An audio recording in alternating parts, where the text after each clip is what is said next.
Respect for the East. Some young girls on their way to Sunday school cast many humorous glances and a substitute teaching toward one of their own is, who was walking quietly along beside a venerable man, one who had helped build up the country. It was absorbed by the pair, but they cared little for it. Only the thoughtless curs did themselves an injustice. It was inappropriate conduct on any day, but upon the Lord's Day it seemed even more unbecoming. In former times, church-going persons went to their worship reverently, and reaching the house of God, entered with the utmost respect. When seated, they did not twist round in their seats to gaze at some newcomer. Perfect attention was given to the sermon, and it was the theme, at home in the evening. Clothing, however rich or poor, need not be scant or criticized when you and I came upon this earth. We were treated equally in that respect, but to return to the subject.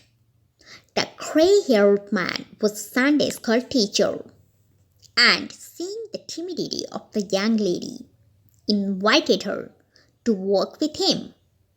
This was sheer kindness and courtesy on his part. I know he was once taken a little by surprise when a young person, meeting him, bowed and quietly said, "Good afternoon," said he in relating the incident.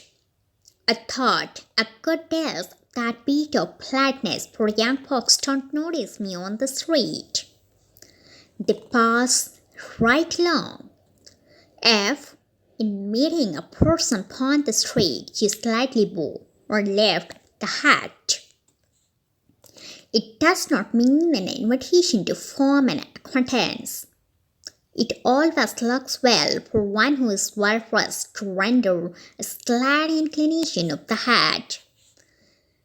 If meeting another less favored of fortune, the poor and the laboring classes already feel the comparison between their and your circumstances keenly enough without any display of conscious superiority or ill-bred pride. I know of a third little boy who, coming from his long day's work, was mortified to meet a nicely dressed young lady, but said he that night at home, "She spoke just as politely to me as if I had been Kuther, and she's the nicest and the best woman in the world, and I'm going to be as near like her as I can." Some years later, he was rescued through a wild person of the country, and seemed to take delight in bestowing every attention to her and her little children. If she had turned up her nose or giggled at him, do you suppose he could have felt as well toward her? The lounger, the vagabond, and the wicked were easily recognized, and have no claim to our notice. But among strangers, many we meet are equals, and some are superiors. Let me relate an incident which occurred perhaps 12 years since, in Salt Lake City, as told to me by the young man, who is now a very prominent and beloved gentleman whom you all know. I was upon the sidewalk and approaching the crossing. I was in great haste, and as I neared the plank, an aged man was in advance of me. I hastily took a few long steps, intending to get there ahead of him. Another step Alright, I would have accomplished it. But as I pressed close to him, he turned, saw my eagerness, and politely lifted his hat, stepping aside for me to pass.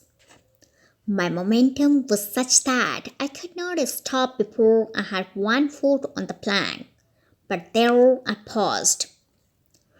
Transfixed with shame, a great tableau of precipitate haste and rudeness.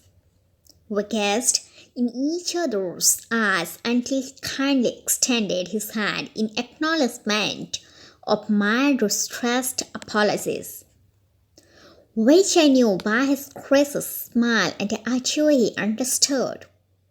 I could not speak his language, but I learned then, and there a lesson from him that I have never forgotten.